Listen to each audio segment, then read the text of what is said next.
बंगाल में जैसे जैसे विधानसभा चुनाव नजदीक आते जा रहे हैं, वैसे वैसे राजनीति का खूनी खेल भी बढ़ता जा रहा है। अब मुर्शिदाबाद में दीदी के मंत्री पर बम से हमला हुआ है। हमले में मंत्री जाकिर हुसैन घायल हो गए हैं। उनके साथ उनका भांजा और तमाम कार्यकर्ता भी गंभीर रूप से घायल हुए हैं।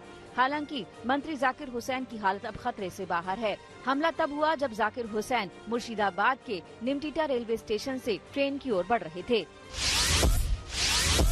धमाके का वीडियो सामने आया है। वीडियो में जाकिर हुसैन अपने समर्थकों के साथ सामने से आते दिख रहे हैं और तभी ये धमाका होता है।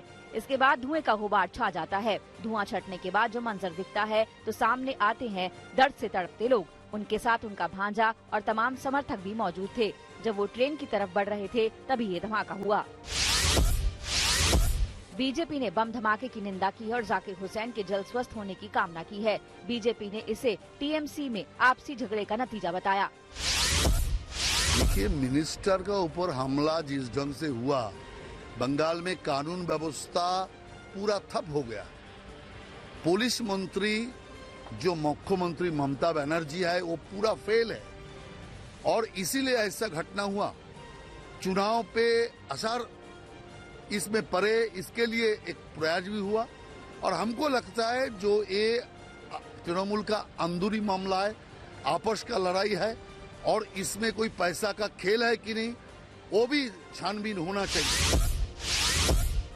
कोलकाता में बीजेपी नेता शुभेंदु अधिकारी के सामने ही टीएमसी और बीजेपी कार्यकर्ताओं में जमकर झड़प हुई। शुभेंदु अधिकारी अपने समर्थकों के साथ देर शाम पुलिस उपायुक्त के ऑफिस ज्ञापन देने जा रहे थे। जब काफिला फूल बागान मोड़ पर पहुंचा, उसी वक्त टीएमसी के कार्यकर्ता सड़क पर आ गए और रास्ता रोककर नारेबाजी करने लगे। इसके जवाब में बीजेपी कार्यकर्ता भी सड़कों पर उतर आए। दोनों तरफ से जमकर लाठी डंडे और पत्थर चलने लगे।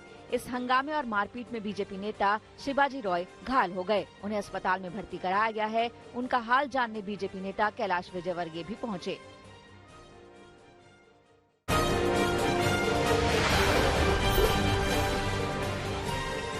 विदेशी राजनयिकों के कश्मीर दौरे का आज दूसरा दिन है। कल दौरे के बीच श्रीनगर में आतंकी हमला हुआ। श्रीनगर के सोनवर इलाके में फायरिंग हुई। हमला जहां पर हुआ है वहां से 1 किलोमीटर दूर विदेशी राजनयिक ठहरे थे। बताया जा रहा है कि हमले में डल झील के पास कृष्णा ढाबे का एक कर्मचारी जख्मी हुआ है। मुस्लिम जांबाज फोर्स JNK ने हमले की जिम्मेदारी ली है। इधर पुलवामा के अवंतीपुरा इलाके में सुरक्षा बलों ने IED बरामद किया है। आज भारत कोविड-19 मैनेजमेंट को लेकर सार्क देशों समेत 10 देशों के साथ एक वर्कशॉप का आयोजन कर रहा है, जिसमें पाकिस्तान भी शामिल हो सकता है। भारत कोविड-19 management experience, good practice and way forward पर एक वर्कशॉप की मेजबानी कर रहा है। भारत के अलावा अफगानिस्तान, बांग्लादेश, भूटान, मालदीव, मॉरिशस, नेपाल, पाकिस्तान, सेशेल्स और श्रीलंका भाग लेंगे। भारत और चीन के बीच समझौता होने के बाद चीनी सेना की ओर से पूर्वी लद्दाख के पैंगोंग सो में शिविर, सैन्य वाहन, अतिरिक्त नावें, जेटी और भंडारण सुविधाएं अब दिखाई नहीं दे रही हैं। डिसएंगेजमेंट प्रक्रिया शुरू होने के बाद ताज़ा सैटेलाइट इमेज के जरिए इस क्षेत्र में चीजें पहले की तरह दिखाई नहीं दे रही हैं। पूर्वी लद्दाख के पैंगोंग झील क्षेत्र में 16 फरवरी को लिए गए सैटेलाइट इमेज से वहां पर डिसएंगेजमेंट प्रक्रिया दिखाई दे रही है और पहले जैसी स्थिति नहीं है। पूर्व केंद्रीय मंत्री MJ अकबर को दिल्ली की राउज एवेन्यू कोर्ट से झटका लगा है। कोर्ट ने जर्नलिस्ट प्रिया रमानी को मानहानि केस में बरी कर दिया है। रमानी के खिलाफ पूर्व केंद्रीय मंत्री MJ अकबर ने मानहानि का केस किया था।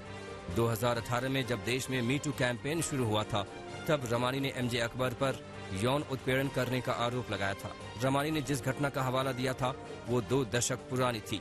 तब अकबर जर्नलिस्ट थे। 20 साल बाद जब रमानी ने उनके नाम का खुलासा किया, तब अकबर मोदी सरकार में विदेश राज्य मंत्री थे। महाराष्ट्र में कोविड-19 के मामलों में हुई बढ़ोतरी को लेकर मुख्यमंत्री उद्धव ठाकरे ने एक बार फिर लॉकडाउन लगाने की चेतावनी दी है। ठाकरे ने नागरिकों से मास्क पहनने और उचित दूरी का पालन करने जैसे निर्देशों का सख्ती से पालन करने की बात कही है। पिछले 7 दिनों से रोजाना लगातार 3000 से ज्यादा मामले सामने आ रहे हैं।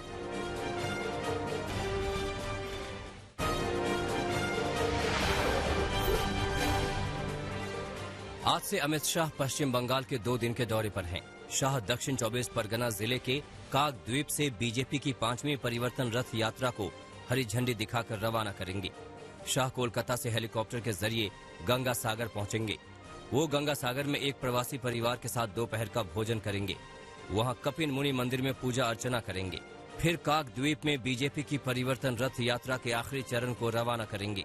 शाह खुद भी 15 किलोमीटर तक रथ यात्रा में मौजूद रहेंगे। गृह मंत्री के कई अन्य कार्यक्रम भी तय हैं। बंगाली एक्टर यश दास गुप्ता बीजेपी में शामिल हो गए।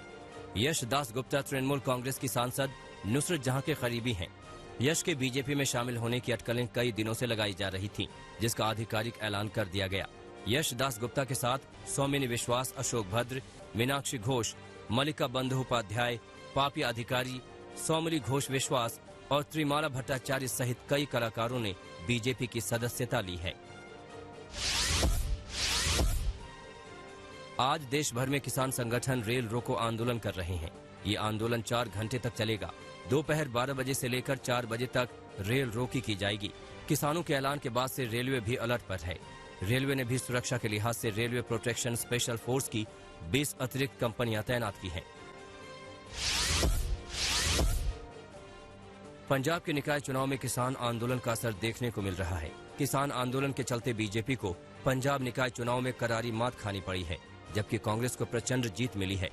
भटिंडा, अबोहर, कपूरथला, होशियारपुर, फतेहगढ़, चूड़िया में बीजेपी और आम आदमी पार्टी का सुपड़ा साफ हो गया। किसान आंदोलन का सियासी असर ये रहा कि बीजेपी सांसद सनी देओल के संसदीय क्षेत्र में पार्टी का खाता भी नहीं खुल सका है। पेट्रोल और डीजल की बढ़ती कीमतों के बीच पीएम मोदी का बड़ा बयान आया है। मोदी ने ऊर्जा नीति को लेकर पिछली सरकारों पर हमला किया है। पीएम मोदी ने कहा कि पिछली सरकारों ने ऊर्जा आयात की निर्भरता पर ध्यान नहीं दिया। ईंधन की कीमतों में लगातार हो रही वृद्धि का जिक्र किए बिना मोदी ने कहा कि 2019-20 में भारत ने अपनी घरेलू मांगों को पूरा करने के लिए 85% तेल और 53% गैस का आयात किया। राहुल गांधी के पुडुचेरी दौरे का आज दूसरा दिन है। कल राहुल ने मछुआरों से बातचीत के बीच केंद्र सरकार में मछुआरों के लिए एक अलग मंत्रालय की बात कही। राहुल ने मछुआरों को समंदर का किसान बताया। राहुल के इस बयान पर केंद्रीय मत्स्य पालन और पशुपालन मंत्री गिरिराज सिंह ने तंज मारा और कहा कि मोदी सरकार ये मंत्रालय बना चुकी है। गिरिराज ने राहुल को आने का निमंत्रण दिया।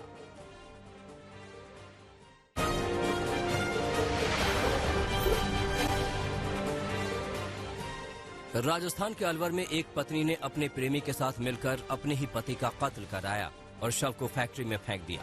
मामला उद्योग नगर थाना क्षेत्र के मत्स्य उद्योग क्षेत्र का है। जानकारी के मुताबिक आरोपी महिला जिस फैक्ट्री में काम कर रही थी, उसी फैक्ट्री के मालिक से उसे प्रेम था। प्रेमी के साथ रहने के लिए महिला ने अपने प्रेमी और उसके साथी के साथ मिलकर अपने पति को मौत के घाट उतार दिया, मगर महिला का गुनाह पकड़ा गया। पुलिस ने महिला और उसके प्रेमी समेत 3 आरोपियों को गिरफ्तार कर लिया है। सूरत में कुत्तों के साथ भयानक अत्याचार का वीडियो सामने आया है। जानकारी के मुताबिक सूरत में लावारिस घूमने वाले कुत्तों के साथ क्रूरता किए जाने के वीडियो वायरल हैं। इस वायरल वीडियोस में कहीं कुत्तों को जहर देकर मारा जा रहा है तो कहीं कुत्तों को रस्सी से बांधकर घसीटा जा रहा है। वीडियो सामने आने के बाद पशु प्रेमियों ने पुलिस के पास शिकायत की है, मगर पुलिस इस मामले में कुछ भी बोलने से इनकार कर रही है।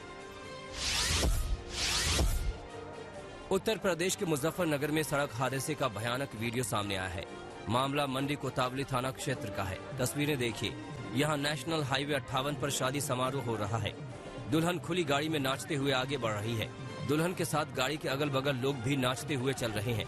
अचानक दूसरी तरफ से बेहद रफ्तार में एक कार अनियंत्रित होते हुए आती है और टकरा जाती है। इस हादसे में दूल्हे के चचेरे भाई की मौत हो गई, जबकि 12 लोग गंभीर रूप से घायल हुए हैं, जिन्हें मेरठ रेफर किया गया है।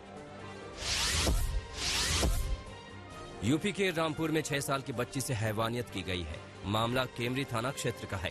जानकारी के मुताबिक बच्ची को युवक बहला फुसला कर ले गया और उसके साथ दरिंदगी की। घर वालों को जब जानकारी मिली तो उन्होंने आरोपी के खिलाफ शिकायत दर्ज कराई। पुलिस ने आरोपी को गिरफ्तार कर लिया है और आगे की कार्रवाई में जुट गई है।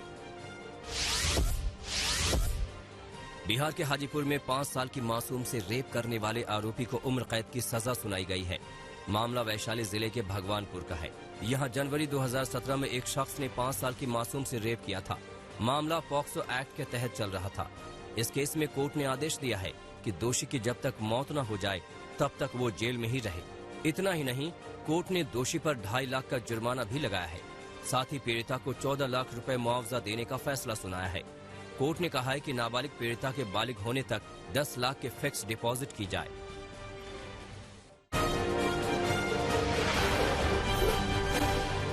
महाराष्ट्र के बारामती में हैरान करने वाला मामला सामने आया है। यहाँ जेल से 2 शातिर कैदी सलाखें काटकर फरार हो गए। मामला राजगढ़ के भोर का है। यहाँ 2 आरोपियों को चोरी के इल्जाम में पकड़ा गया था। दोनों लूट करने वाले गिरोह के सदस्य हैं और थानों में इनके खिलाफ कई मामले दर्ज हैं।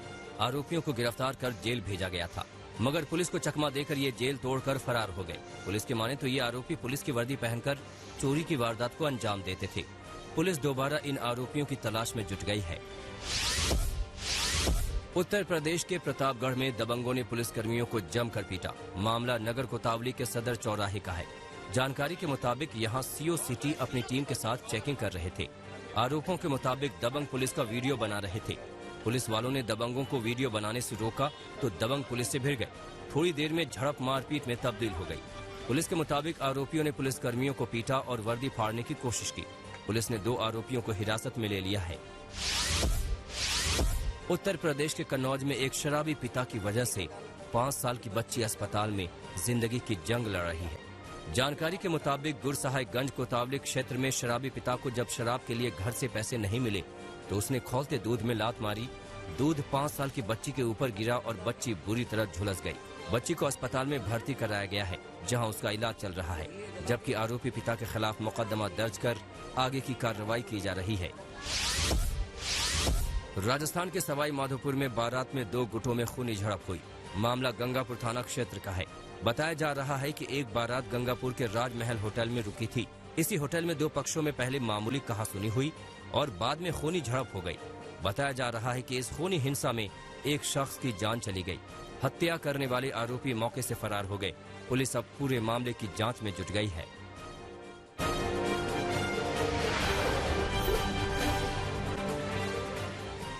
अमेरिकी राष्ट्रपति जो बाइडेन ने एक बार फिर ट्रंप पर चुटकी ली है। मिलवॉकी से लौटने के बाद पत्रकारों से बोले, राष्ट्रपति बनने के बाद 1 से अधिक पूर्व राष्ट्रपतियों से बात की। सिर्फ एक पूर्व राष्ट्रपति को छोड़कर सभी ने फोन उठाया और मुझे भी फोन किया। ईरान ने परमाणु समझौते को लेकर तीखे तेवर दिखाए हैं। ईरान ने कहा, महज वादों से नहीं बल्कि 2015 के परमाणु समझौते में उसकी वापसी सिर्फ प्रतिबंधों में राहत से ही हो सकती है।